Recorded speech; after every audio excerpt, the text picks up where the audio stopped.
Peristiwa kematian Eki dan Vina kini kembali geger dan heboh setelah muncul film Vina sebelum 7 hari. Cerita mengisahkan kematian Eki dan Vina di tangan para pelaku gangster. Belum lama ini Polda Jawa Barat gelar preskon atau rilis penangkapan 1 DPO beserta barang bukti yang sudah diamankan. Dalam gelar rilis tersebut, polisi juga menghadirkan pelaku yang selama ini masuk dalam daftar pencarian orang dan ramai menjadi perbincangan di tengah masyarakat. Dalam konferensi terlihat PEGI seperti memberi kode atau seperti mengisyaratkan bahwa pembacaan hasil BAP itu seperti tidak benar.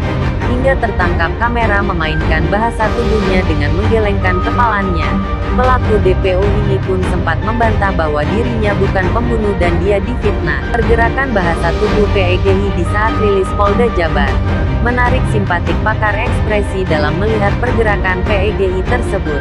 Lantas seperti apakah komentar dan tanggapan pakar ekspresi melihatnya?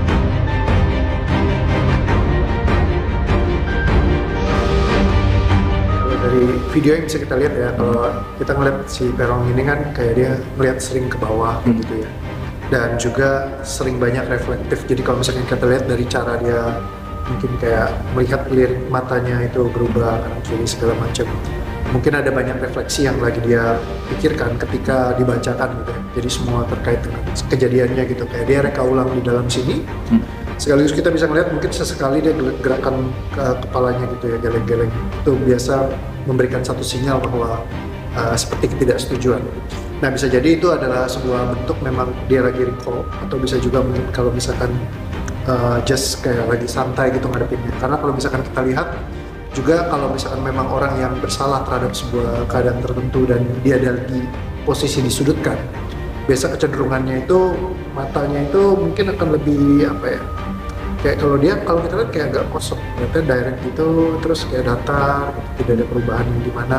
Tapi bisa jadi ini melambangkan sebuah tekanan yang dia lagi rasain gitu, dan juga menyeleksi semua karena ini sesuatu proses yang kan udah berlangsung lama. Ya balik lagi, ini udah 8 tahun yang lalu. Bagaimana setiap detail yang bisa disampaikan itu dari sini ke sini, kejadiannya begini begitu sangat tergambar jelas sekali dari laporan yang diberikan sama pihak kepolisian gitu.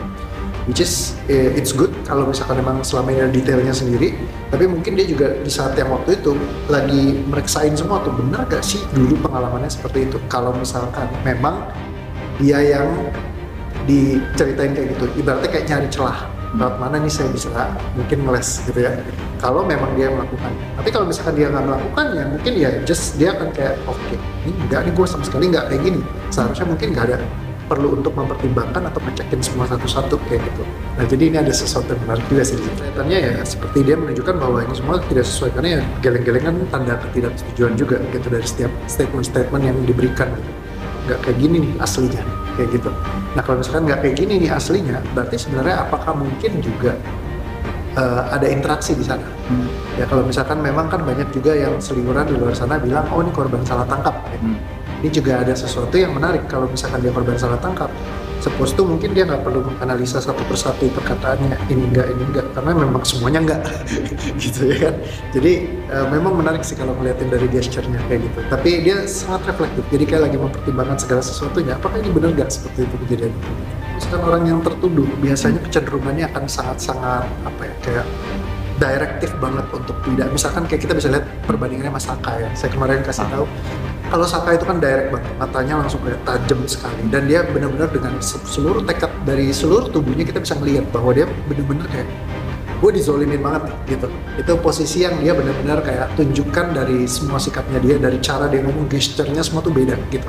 Nah, tapi kalau misalkan Peron itu kayak enggak, bukan saya, kayak, tapi kayak tubuhnya tuh nggak semuanya bergerak untuk menyatakan bahwa tidak, karena ini kan sesuatu hukuman yang nggak mudah gitu ya, dimana dia bisa dihukum minimal 20 tahun, terus juga dia bisa penjara seumur hidup atau bahkan hukuman mati. Itu sesuatu yang kalau orang umum pasti akan membela. Kalau misalkan dia emang korban salah tangkap dan dia tidak bersalah, pasti akan memperjuangkan dengan seluruh tubuhnya, jiwa dan raganya. Suppose tuh ya kalau saya ngeliat kayaknya harusnya lebih strong gitu ya. Cuma memang nggak terlalu kelihatan seperti itu juga sih. Jadi memang membingungkan, tapi bisa juga jadi karena memang dia terbebani karena ini semua, ibaratnya kan dihujani dengan semua tuduhan-tuduhan atau semacamnya. Kalau memang dia korban salah tangkap gitu ya. Tapi suppose tuh kalau memang betul dia salah tangkap, seharusnya dia mungkin lebih memperjuangkan, mungkin akan lebih kelihatan seperti mungkin kita komparasi dengan Saka. Ini komparasinya terlalu jomplang. Kalau Anda lihat Saka gimana dia begitu direct sama begitu ibaratnya ya tadi yang dibilang kalau netizen sempat bilang mungkin agak lebih santai gitu ya. Memang kelihatannya kayak kurang memperjuangkan gitu dorongannya gitu ya. Tapi ya mungkin juga bisa jadi karena tekanan atau semacamnya. Karena kan juga banyak yang menyimpulkan gitu, apakah ada tekanan dari kanan kiri ya terkait dengan keadaan ini. Nah bisa juga mungkin itu menjadi yang bikin dia jadi sulit untuk berbicara. Ada orang-orang tertentu memang yang punya perawakan yang seperti itu juga ya, tapi selayaknya kalau misalkan seseorang sedang dituduh terhadap sesuatu yang dia tidak lakukan, natural reaction-nya pasti akan lebih directive, lebih keras, harus memperjuangkan, apalagi ini bicara tentang kehidupannya dia dan nama baik. Kalaupun misalkan dia nggak dihukum mati pun ibaratnya atau dihukum penjara atau semacamnya, pasti akan merusak sekali nama baik dia. Ada sinyalisasi tertentu, tentunya kalau misalkan dia melakukan pembelaan atau percakapan juga mungkin akan menciptakan bola liar yang baru ya. Jadi kalau misalkan mungkin ditahan supaya nggak terlalu banyak juga berkomentar, dan pihak kepolisian bagaimanapun juga kalau sampai nangkap dia pasti udah banyak bukti-bukti atau semacamnya gitu ya. Walaupun banyak juga yang mempertanyakan kenapa kok dari 3 orang akhirnya bisa jadi 1 gitu kan, which is itu sebenarnya udah dari kemarin diumumkan gitu 3 yang DPO-nya gitu, dan selama 8 tahun tiba-tiba ada perubahan seperti ini. Memang ini kasus yang sangat menarik dan sangat menyita semua perhatian publik.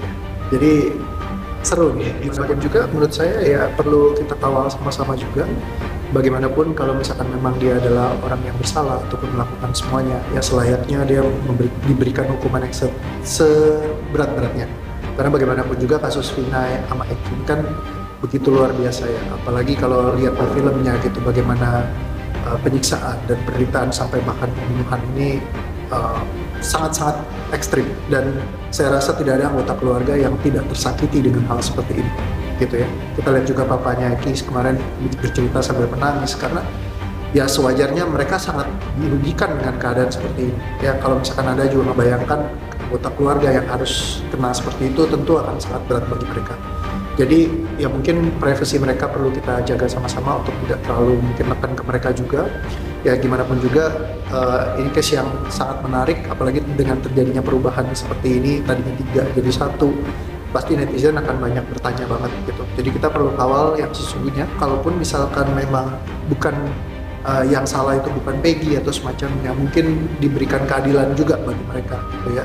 Jadi memang ini case yang sangat menarik yang lagi menyita banget perhatian publik ya, dan ya kita perlu kawal sama-sama.